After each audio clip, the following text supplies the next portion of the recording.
Crisis is a popular word in book titles, I've discovered.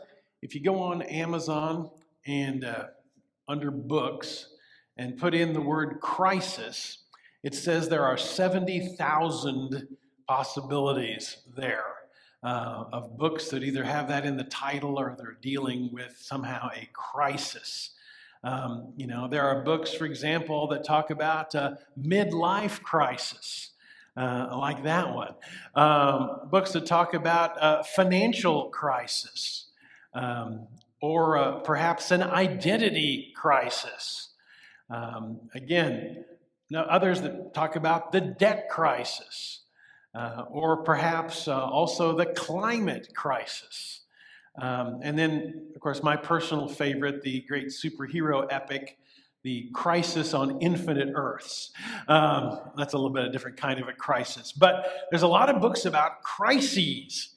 And for the last 5 weeks, I've been talking about faith in the midst of crisis. That's been my theme for the last 5 Sundays, faith in the midst of crisis.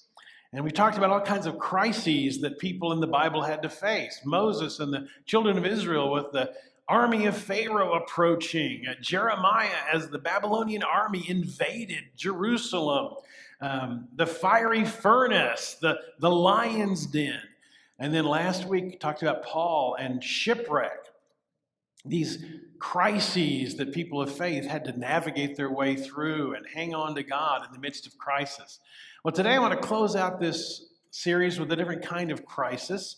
Not faith in the middle of crisis, but rather a crisis of faith. Not faith in the middle of a crisis, but rather a crisis of faith. Now let's think about this father that we read about in just a moment ago from Mark. This father in the Bible that comes to a place looking for help for his son. He is desperately worried about his little boy, his son. His son has what various translations refer to as an unclean spirit. An unclean spirit. Now, ancient people thousands of years ago didn't understand modern diseases or ailments, and really any disease they often refer to as an unclean spirit. This particular boy, the father describes the symptoms. It seems very similar to epilepsy. He has convulsions. He has gnashing of the teeth. He has loss of speech. He has foaming at the mouth. He falls to the ground and writhes around. It seems to us we would diagnose that as epilepsy. His father says this is this spirit he's had since he was a little boy, since he was a little child, and it's deadly. He's fallen into the fire. He's fallen into the water. But this father has heard that Jesus, the miracle worker, Jesus, the healer, is in his town, in his village. And he's heard stories about Jesus being able to heal people. And so he's brought his son that he is worried about for years. He's brought his son looking for Jesus. But Jesus wasn't there. Jesus, you see, along with his inner circle of disciples, Peter, James, and John, Jesus wasn't there with the other 9 disciples. Jesus had gone with Peter, James, and John up to the top of a mountain. And they were having a true mountaintop experience, an incredible experience, because as Jesus went to the top of this mountain with the 3 disciples, Moses was there, Elijah was there. Jesus' clothing began to shimmer and glow and become white as snow, and it was a mind-blowing moment for the 3 disciples who were there. It's a moment we usually refer to as the Transfiguration. It happens up on the mountaintop. But only 3 of the disciples are there with Jesus. The other 9 are down at the foot of the mountain. And this man, this father with the boy, sees those 9 disciples, and he thinks that they are with Jesus. And so he goes up to the disciples, and he says, I'm looking for Jesus. I'm trying to find Jesus. And one of the other 9 disciples says, well, he's not here right now. I'm sorry. Maybe we can help you. Going there looking for Jesus and finding these disciples would be sort of like you're standing in line for hours waiting to meet Taylor Swift. And you get to the front of the line, and the person says, well, Taylor's not here right now, but I'm one of the backup dancers. Would you like to talk to me? You know, there's great disappointment in the man who came looking for Jesus, and Jesus isn't there. But they say, well, maybe we could help you. And so the man gives his story to Andrew or Thomas or Judas or whoever he's talking to. And they say, okay, well, we'll try to help you. And they try to do what they've seen Jesus do. They say, unclean spirit, come out. Unclean spirit, be gone. But nothing happens. Doesn't work. And sometimes followers of Jesus aren't able to do what we would wish they could do. And nothing happens. Now, when nothing happens, when the disciples are not able to heal the boy, there's some enemies of Jesus there. It says teachers of the law, Pharisees, scribes. They are loving it. They are loving seeing Jesus' disciples fail.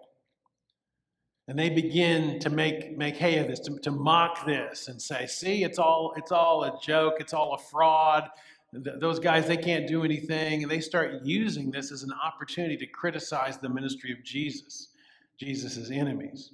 And in the midst of this scene, there's a big crowd there. There's Jesus' disciples arguing with the teachers of the law. In the middle of that, Jesus and the other three disciples, Peter, James, and John, they come down from the mountain. They've had this incredible experience. They've had this incredible spiritual high. And they come down from the mountain, and the crowd swarms to Jesus. And Jesus can tell that his 9 disciples and the Pharisees and the scribes are all yelling at each other. And Jesus says, what is going on? What are you arguing about? What's going on down here? And as he says that, the Father with the Son, who has this horrible ailment, the Father goes up to Jesus and he says, Master, I brought my son looking for you and you weren't here. And I took him to your disciples and they couldn't do anything. They couldn't do anything for him. And Jesus walking into this situation, you can almost kind of hear Jesus sigh. Coming from this high moment of spiritual ecstasy down into this mess of problems. And Jesus says, oh, how long am I going to have to put up with some of this? He says, bring the boy to me. And he says to the Father, he doesn't just immediately do anything. He starts to question the Father. How long has he been like this? The Father says, ever since he was a little boy. And he repeats the story, all the things that this unclean spirit has caused his son to do for years. And the Father looks into Jesus' face and says, if you can do anything, if you can help us, if you can just do anything, please help us. If there's anything you can do, please. And you almost sense Jesus stiffen a little bit. He says, if I can do anything, he says, all things are possible when you believe. And then the man says some of the most devastating words, I think, in the New Testament. The man says, oh, I do believe. Help me overcome my unbelief. Help me overcome my unbelief. Help me overcome my doubts. Help me overcome my lack of faith. This father had a crisis of faith. A crisis of faith. Now, he's not the only person in the Bible to ever have a crisis of faith. As a matter of fact, if you read the Bible closely, you'll find that it is full of lots of crises of faith. Go all the way back to Abraham and Sarah. When God promises Abraham and Sarah that they will have a son, that they will have a child who will be the beginning of a great nation of people. And years go by, and Abraham finally says to God, you're not fulfilling your promise. I'm too old now. We're too old now. One of my slaves is going to inherit all my property. Abraham has given up on God's promise. Abraham has a crisis of faith. When God calls Moses to go to Pharaoh. Moses says, you got the wrong guy.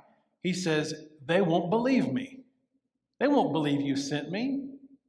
They're not going to believe anything I say. Plus, I'm a bad speaker. I don't even know your name. Moses has a crisis of faith. Elijah, after the great victory that he has over the prophets of Baal, and God sending fire to consume the sacrifice, Elijah, after that, he hears that Jezebel, the wicked queen, has a bounty on his head. He goes, runs away, hides in a cave, and says, Lord, I just want to die. I want to die, and I'm the only one who even cares about you. I'm the only person left in the whole land who still even believes in you. Elijah has a crisis of faith. On and on and on. Peter denies even knowing Jesus. Curses when someone accuses him of being a Jesus follower. Thomas, one of the 12, refuses to believe in the resurrection. In fact, Thomas says, I will not believe it. He says, I won't believe it. And I could go on and on. This idea of crises of faith, crisis of doubt. Almost every hero and heroine in the Bible seems to have one. You know, maybe you've had one. Maybe you've had a crisis of faith at some point. You can ask my wife, Janine, sometime to talk about what she at least calls my midlife crisis when I turned 40, back when I was pastor in Ada. And I didn't run out and buy a sports car.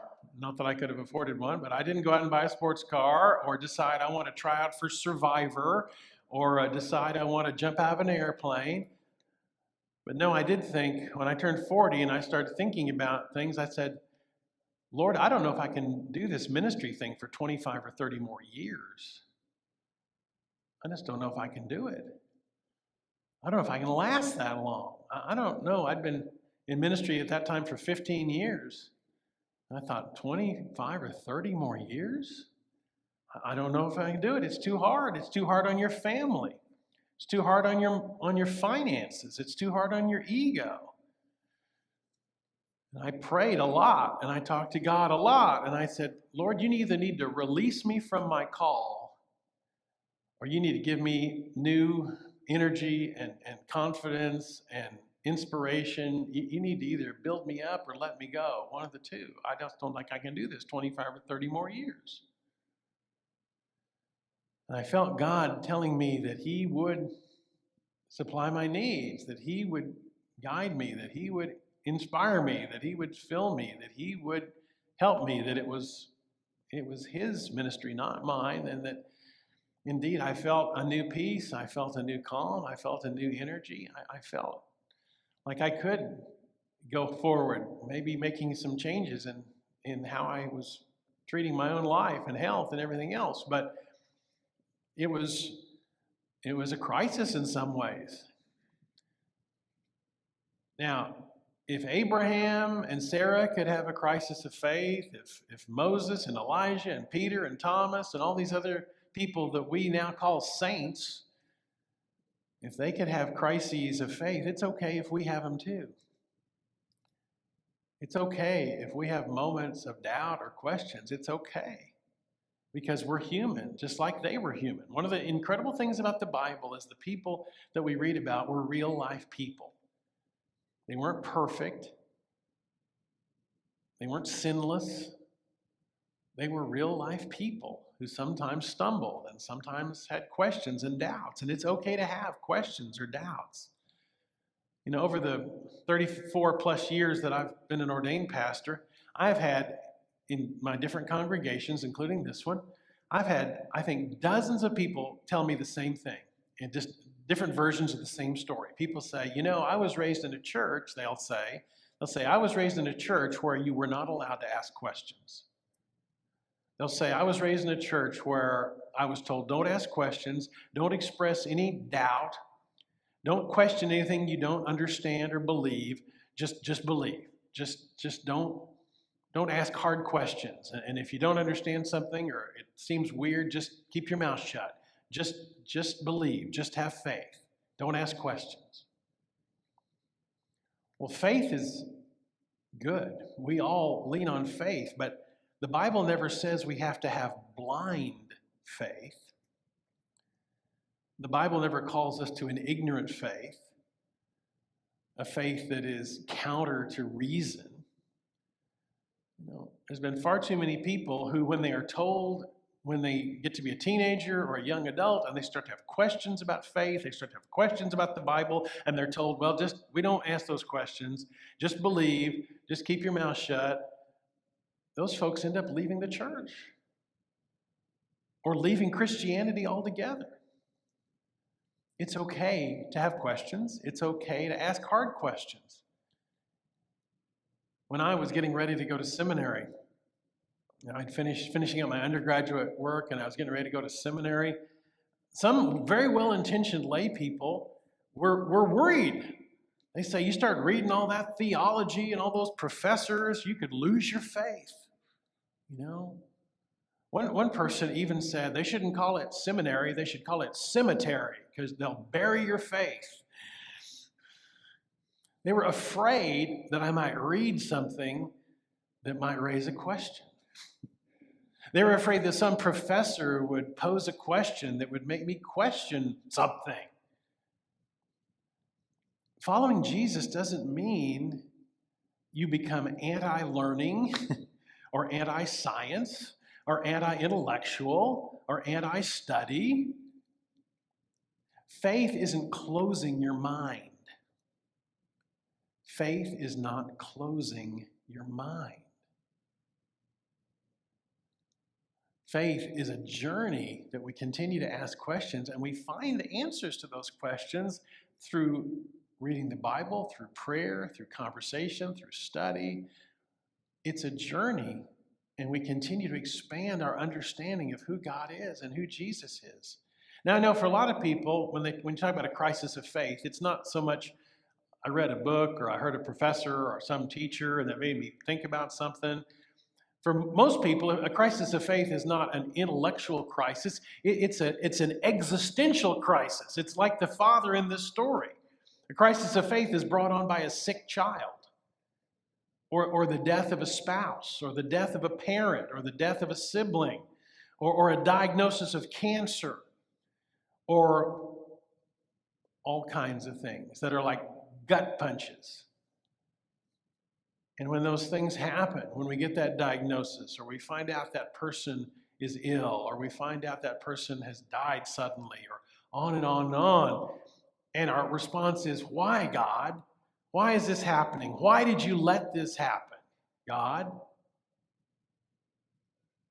And we have this crisis of faith because some event has made us say to the Lord, why? Now, in my experience, when those kinds of things happen, an illness or a death or some other tragic thing, people go one of two ways.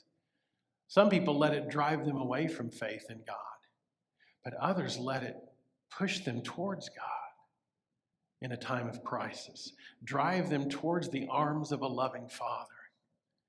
When we're in pain, when we're in sorrow, when we're scared, when we're frightened, if we will move towards God, if we will see his arms wide open, if we'll move towards God and find the comfort there and the love and the answers and the faith and the reassurance and the confidence, if we'll move towards God in those times of crisis, we'll find that God will begin to build us up and that we can work through our questions. We can work through our doubts.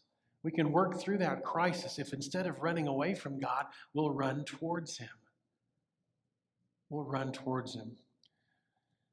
C.S. Lewis, my go-to favorite writer in so many things, says this in his book, the book called The Problem of Pain, which is a great book, The Problem of Pain, and where Lewis takes on this very issue. How can we deal with pain and sorrow and things that seem to just mess us up? He says, when pain is to be borne, a little courage helps more than much knowledge. A little human sympathy more than much courage. and the least tincture of the love of God more than all. We're facing pain. Courage is good. Courage is even better than knowledge. And sympathy can be better than courage, but the thing that's best of all is the love of God. The love of God is what gets us through times of pain. The love of God is what gets us through times of tragedy. For millennia, people of faith have asked, why is there pain and suffering in the world? And theologians, like the ones I studied in the seminary, theologians will write book after book after book about free will and a theological ambiguous principles that are really important to read. But really the best answer as to why is there pain in the world is this world is broken. This world is broken by sin. And this world is not the final destination. This world is not the end of the story. This world is not the final chapter of our lives. This world, full of joy and pain, full of challenge and trouble and triumph and courage and question, this world with all of its ups and downs, with all of its pain and joy and wonders, this world is really preparing us for something that's far beyond this world. This world is preparing us for an intimate relationship with God that is face to face. This world is preparing us for something else, but this world is not the end of the story. If you've ever had a crisis of faith, if you've ever felt doubts or questions, or if you've ever just been frustrated with God or even mad at God, guess what? You're in good company. So many of the people in the Bible, Abraham and Moses and Job and the prophets, often express their frustration with God, even get mad at God.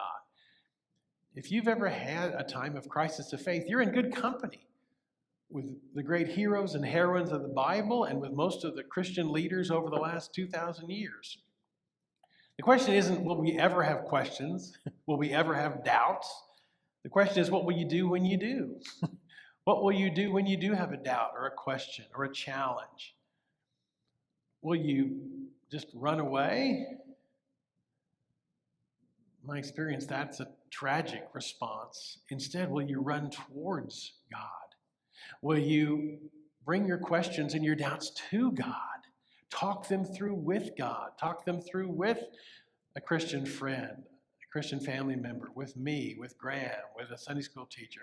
Will you talk through those doubts and questions? And you'll find that God is able to give you answers, to give you reassurance, to give you faith, to give you hope, to renew your spirit, to renew your faith. If you're wondering, if you think, how did that story end up? Jesus heals the boy, as you might expect. And I mentioned Thomas, and of all the people in the Bible who are often accused of having a lack of faith, it's probably Thomas. That's why he gets the rather unfortunate nickname, Doubting Thomas, which I think is kind of unfair. But if there's ever anybody in the Bible that had a crisis of faith, it's Thomas, because on Easter afternoon, when the disciples found Thomas and they said, Jesus is risen, we've seen him, he says, I'm not going to believe it. I won't believe it. I won't believe it. But at least he's willing the following Sunday to hang out with the other disciples. He doesn't leave the church. He doesn't leave the group. The next Sunday, he is there with the other disciples. And that week after Easter is when Thomas sees the risen Christ. And Jesus knows everything Thomas has said, because Thomas has said, the only way I would believe this is I could touch him. Not just see him, but touch him and see the nail marks in his hands. And I would have to have physical proof. I'd have to see him. I'd have to touch him before I would be willing to believe. And we know in that scene, John tells us that on a week after Easter, Jesus says to Thomas, put your finger here, see my hands, reach out your hand and put it in my side. Stop doubting and believe.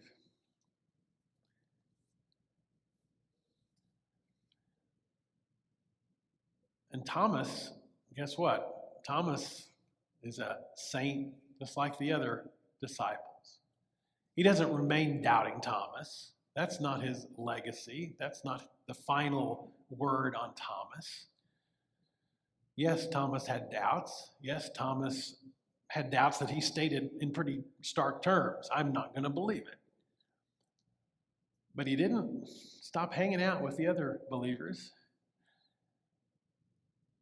And he said, I need Jesus. I need to touch him and see him. And Jesus said, Thomas, I'm here. Believe. When we have doubts and challenges and questions, if we run towards Jesus, he'll be there. And he'll give us the reassurance and the love. And he won't condemn us for having a question or a doubt. Instead, he'll just love us and say, believe. Let's pray.